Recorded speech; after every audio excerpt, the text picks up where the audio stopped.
polls mean. Maybe you do. But we have an avowed socialist leading in Iowa who has a soundtrack to his ads with the song "Looking for America."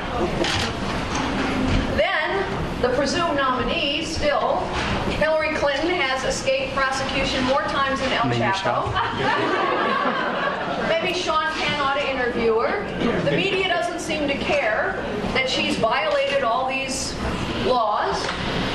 And on our side, our front runner is the ultimate insider, the ultimate crony capitalist. Donald Trump freely admits that he has made billions of dollars by buying people on the inside of the political system, like Hillary Clinton. And now he's decided he's not coming to a debate, and Fox News is pleading with him to reconsider. Wow, wow, wow. He can't handle Megyn Kelly, for heaven's sakes. The world's gone crazy. And while all this is going on, and the media is telling us who's going to win, and the RNC is trying to winnow the field as fast as possible, while all this craziness is going on, the last time I looked, the people of Iowa have not cast one single vote. Not one. And the last time I looked, in every single caucus that's gone on in this great state, Iowa has surprised people. And the polls have been wrong so often. And if they weren't wrong, we would have had a President Howard Dean, a President Rudy Giuliani. We already would have had a President Hillary Clinton. No, you're not applauding for Hillary Clinton. And we would never have had a President Ronald Reagan or Bill Clinton or even Barack Obama. See, I actually think elections are about votes. They're not about ratings. They're not about the media. They're not about the show. They're about the votes. So I want to tell you something, Iowa. I want to thank you, not just for showing up here this morning. I want to thank you for listening to me, because when I started this campaign on May 4th of last year, I was 17 out of 16 candidates. I say it that way because nobody would poll for my name. Most of you had never heard of me. Less than 4% of you had ever heard my name. And everybody wrote me off. The polls did, the pundits did. Who is this woman? And you know what? You showed up. You showed up in restaurants and dining rooms and town halls. You listened, and here I am. And let me tell you something. We're on the ballot in all 50 states. We have a fantastic ground game here in Iowa. We have one in New Hampshire. We have one in all the early states. We have fantastic leadership teams in 25 states. We are going for the long haul. And you send me out of here with the wind at my back, and I'm going to go all the way. All right.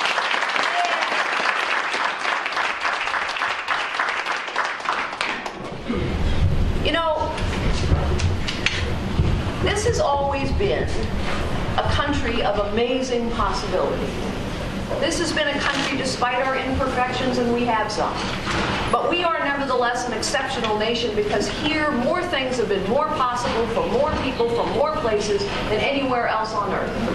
And I started to think for the first time about running for president when a man came up to me at a Rotary Club in 2014 and said to me, you know, Carly, we don't think of ourselves as a nation of limitless possibility anymore. And that really hit me. Because when we don't think of ourselves as a nation of limitless possibility, a nation that can do the big things, a nation that chooses to say yes when other nations say no, then we're losing the core of who we are. I know for a fact that this nation has been a place of limitless possibility for me. You see, I've traveled and lived and worked, done business, done charity, done policy work all over the world, in every corner of the globe for decades. And I can tell you with absolute certainty that it is only in this nation that a young woman can start out the way I did, typing, filing, answering the phones for a little 9-person real estate firm in the middle of a deep recession in the 1970s. Go on one day to become the chief executive of what we turned into the largest technology company in the world and run for the presidency of the United States. That is only possible in this great nation.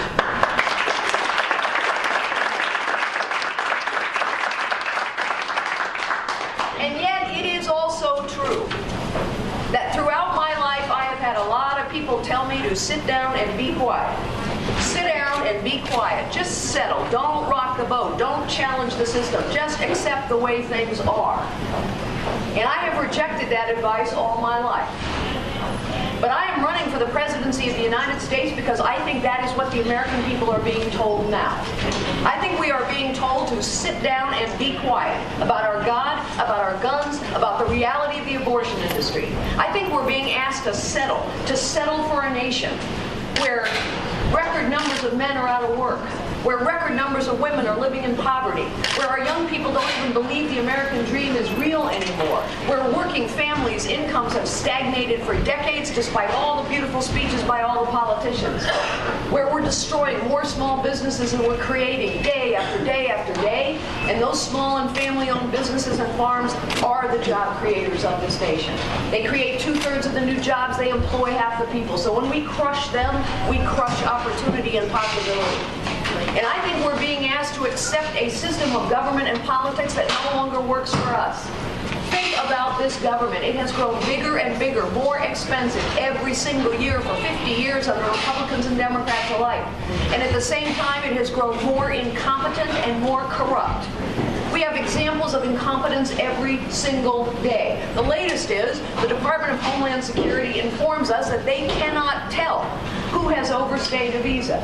And we now know that 12 years ago, they were given money and a mandate to build a system to keep track of people who overstayed their visas, and 12 years later, all the money's gone, there is no system, and they are in the planning phase.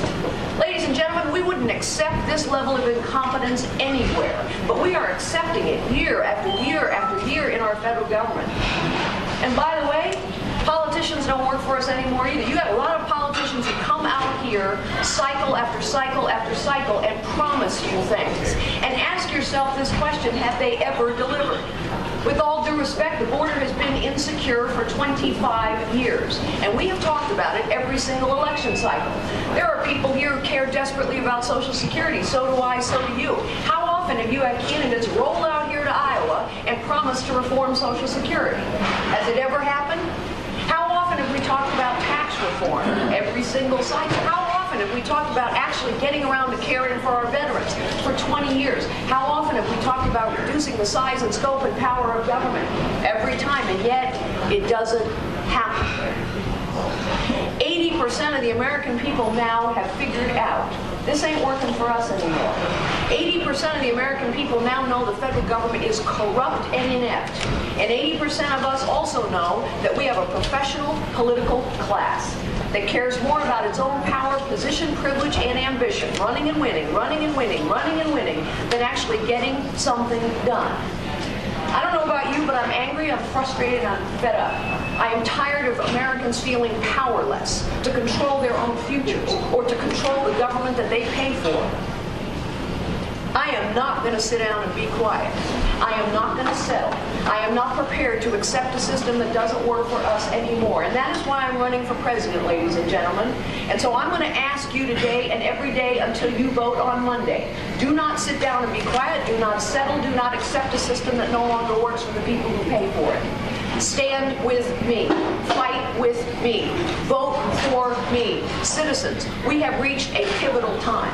It is time to take our future back. It is time to take our politics and our government back. Citizens, it is time. We must take our country back.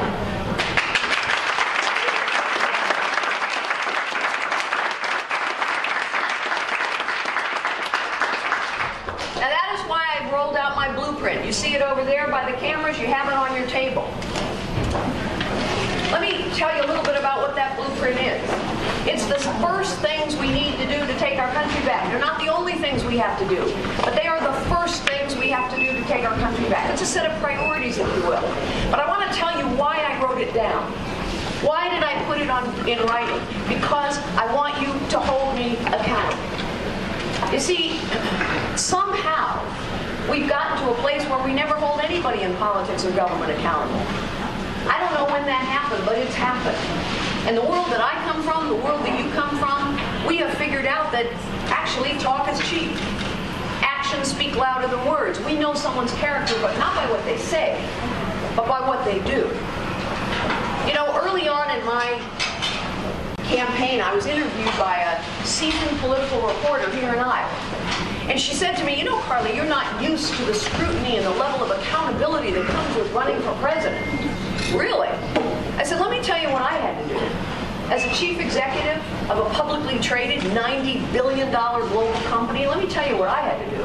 Every 90 days, I had to stand up in public and report out on our results in excruciating detail and answer every single question in public. And I also had to project forward and say, here's what we intend to do in the next 90 days, the next year, the next 2 years. And I had to answer every single one of those questions in public. And if I misrepresented our results or our intentions, I would be held criminally liable. Now imagine if we held politicians to this standard. So I want you to hold me accountable for this. These are things we need to get done in the first term. These are things that you're going to help me get done. And let me just give you a couple brief examples out of this briefing. We can talk about any of it in your Q&A. You can go on carlyforpresident.com and get more details on every one of them. But let me just talk about a couple.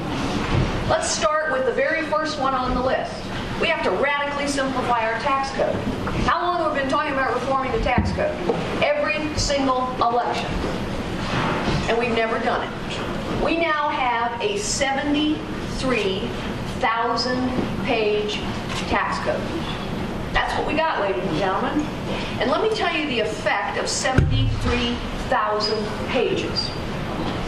As a chief executive of a big company, I could, and I did, hire armies of accountants and lawyers and lobbyists to figure out how to make all that 73,000 pages work for me.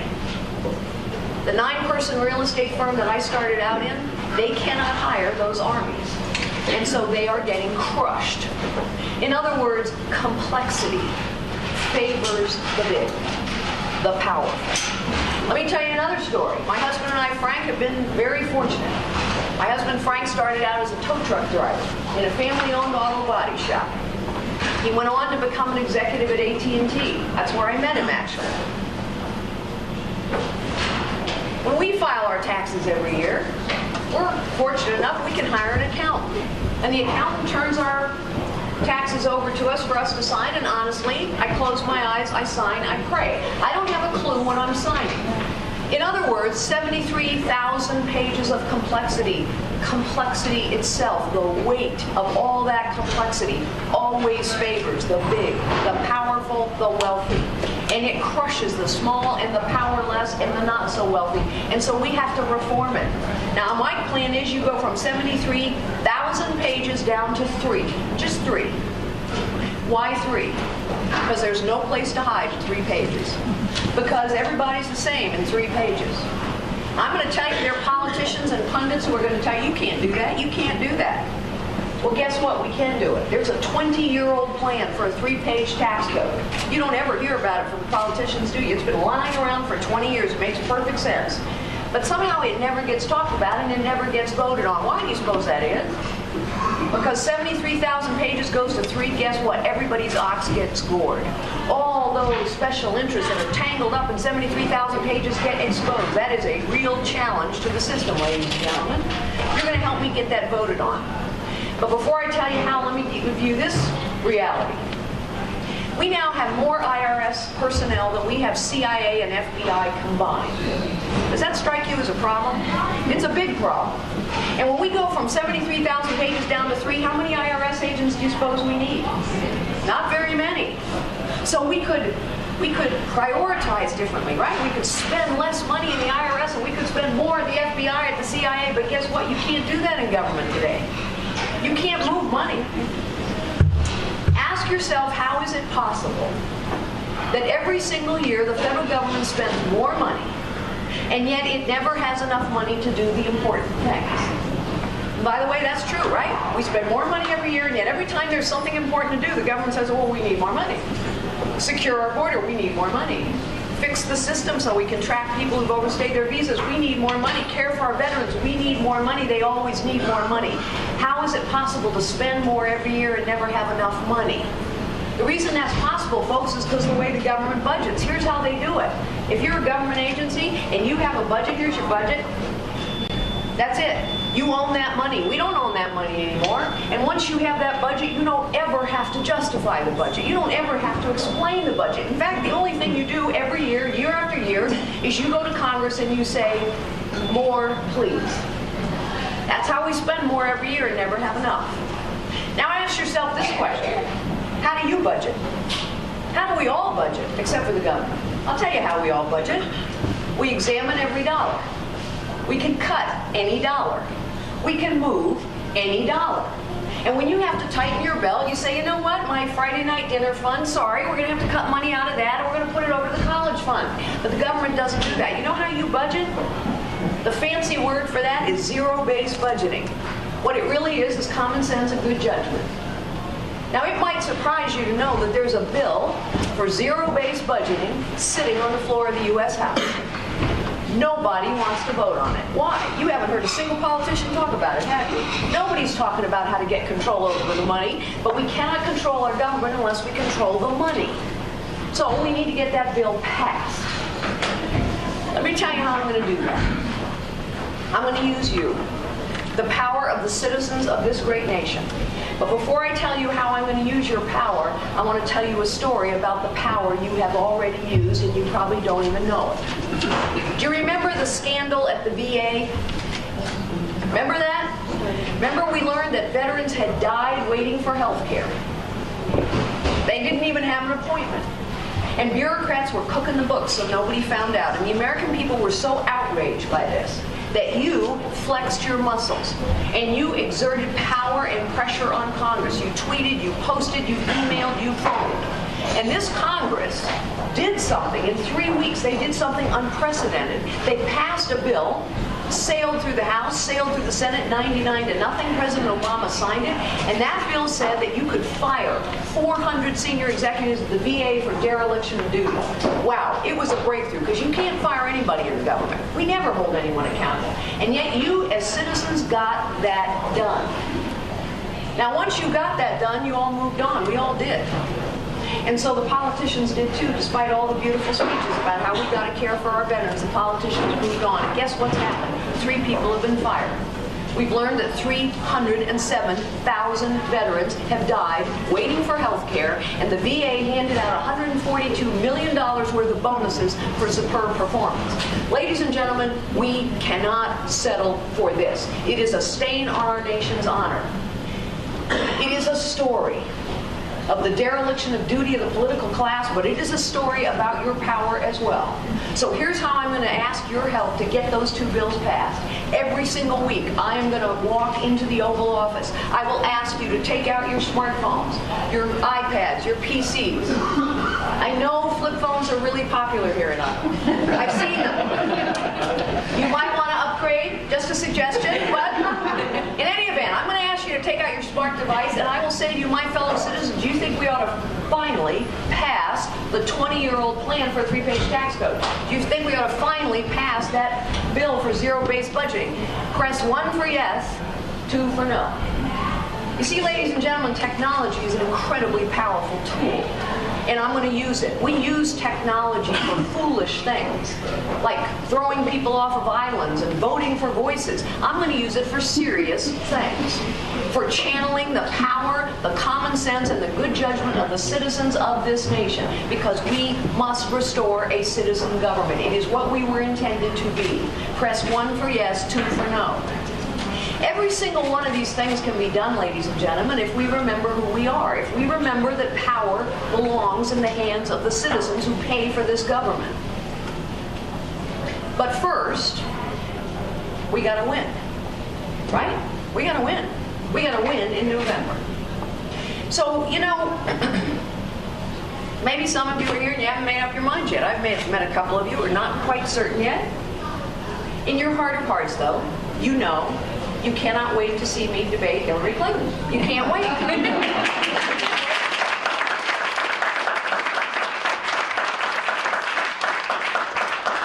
And you know why you can't wait? Because you know I'm going to beat her. Yeah. And let's face it, there are a couple people on the Republican stage who are afraid of me too. Because see, I'm a pretty good debater.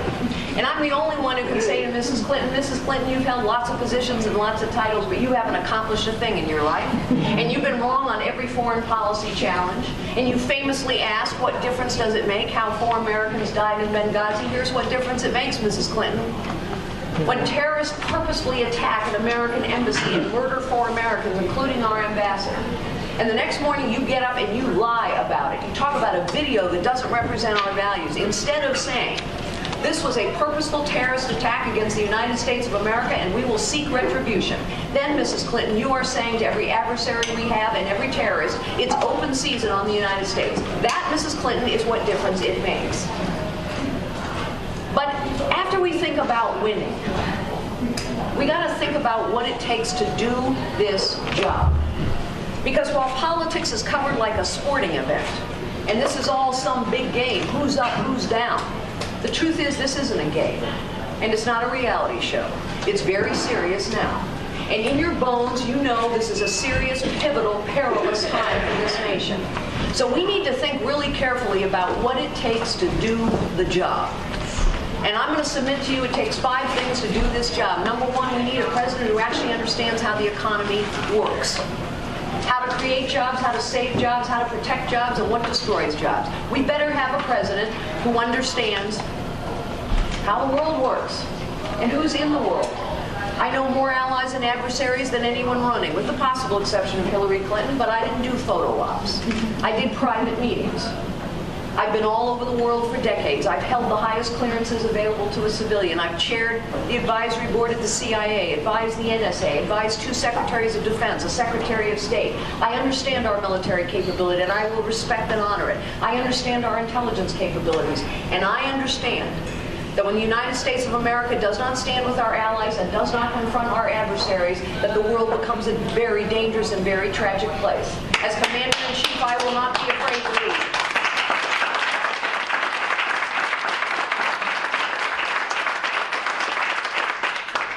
Have a commander-in-chief and a president in the Oval Office who understands bureaucracies and how to cut them down to size, because that's what our government has become. And I know that when you have a bloated, inept, corrupt bureaucracy, you got to get control of the money first. We need a president who understands technology. It's an incredibly powerful tool, as I've said, that I will use, but it is also a weapon being used against us by our enemies, and we better have a president who understands that and what to do about it. And finally, we need somebody who understands what leadership is. We got people running who've never made a tough decision in their lives. A tough vote isn't a tough call. Leadership is sometimes about making a tough call in a tough time and standing up to be held accountable. Leadership is always about challenging the status quo. Always. But the most important lesson I've learned about leadership, I learned a long time ago. You see, I thought that a leader was someone with a big office, a big title, big perks. And then I got older and wiser, and I learned that there were people with big offices and big titles and big egos to go along with them, and they were not leading. Leadership is not about the size of your office or even the shape of your office, and it is not about the size of your ego. A leader is a servant. A leader serves. The highest calling of a leader is to unlock potential in others. My highest calling is to restore citizen government to this great nation. So citizens, caucus goers of Iowa, citizens of this great nation, stand with me, fight with me, vote for me. Because citizens, it is time. We must take our future back. We must take our politics and our government back. Citizens, it is time to take our country back.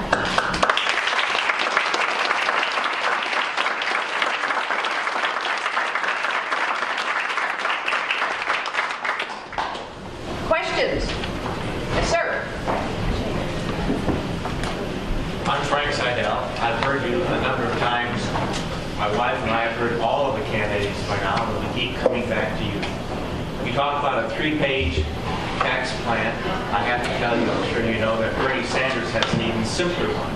Yeah. Take it all. That's right. Yeah. Take it all and give it away. And he doesn't address the issues of how we generate productivity. He just takes it for granted that will happen. How do we, you talk some about it, but please say more, how do we unleash the enormous creative potential of this country, which has been so tied up with regulations that barely moved. Well, look, Bernie Sanders is a socialist. The little secret that Bernie Sanders won't tell people is that big, complicated, powerful government, which is what socialism is about, is the problem. When big government gets bigger, when it collects more money and power, then the rich get richer, the big get bigger, the powerful get more powerful, and the small and the powerless get crushed. It is why in the last 8 years, 95% of the wealth created in this country has gone to the top 1%. In other words, complexity itself favors the big and the powerful and the wealthy. It is why power has to be dispersed out of Washington and back to the hands of the people and communities and states. So the very essence of simplifying the tax code unleashes productivity. The very act of repealing Obamacare and rolling back these ridiculous regulations, that in and of itself unleashes productivity. You know, Ronald Reagan said a long time ago, but it's still true, government is not the solution, government is the problem. And government, particularly a big, bloated, complicated federal government in Washington, D.C., protected by a professional political class of both parties, is the problem.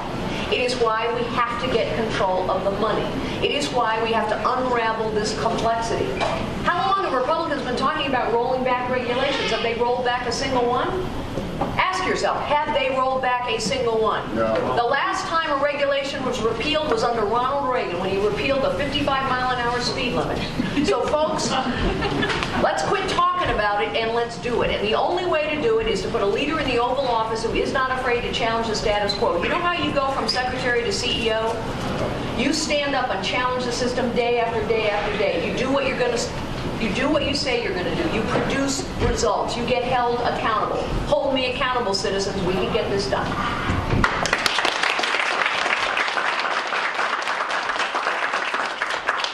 All right, one last question, sir, so I can mix and mingle a bit here.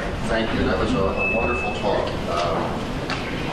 The two biggest issues in the budget, which again politicians don't want to talk about, are Social Security and Medicare. There are various estimates about when they're going to run out of money. What would you do to amend those two so that they're going to be here 20, 30, 40, 50 years from now? So you will notice Social Security and Medicare are not on this list. It's not because they're unimportant. I said that this blueprint is the first things we have to do, not the only things we have to do.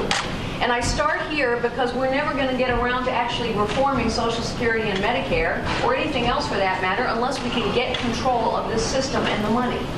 You see, politicians have promised you Social Security reform too, for 40 years, and Medicare reform for 40 years. But ask yourself this basic question. If you have a budget and you got 60 or 70% of it tied up in something that's kind of tough to get to, are you going to ignore the 30%? No, you're going to go to work on the 30%. I start here because we need to restore people's faith in the competence and honesty of their government. And when we have done these things, then we're going to come around and say, all right, how are we going to reform and preserve and protect Social Security? There are a lot of good ideas about how to do that, folks. And we talk about them, we never get them done. So here's what's going to happen. Once we get through these items and we have taken our government back and restored basic faith in its competence and honesty, then I will come to the citizens of this nation and present you with a couple ideas, because there have been a lot of great ideas rolling around for a long time about how to reform these basic programs so they survive. And I'm going to engage you in that conversation. But I'm going to give you a couple of principles that I will adhere to. Social Security is a contract that was entered into between your government and you. It is a commitment that was made to you. And I'm going to honor that contract and keep that commitment. And when Congress takes away your cost of living increases but gives itself a pay raise, that's not valuing that contract. And the second principle I'll promise is that any money you have put into Social Security, I don't care if you're 25, 55, or 85. The money you have put in is your money. It's not the government's money. It belongs to you, and therefore nobody can take it away from you.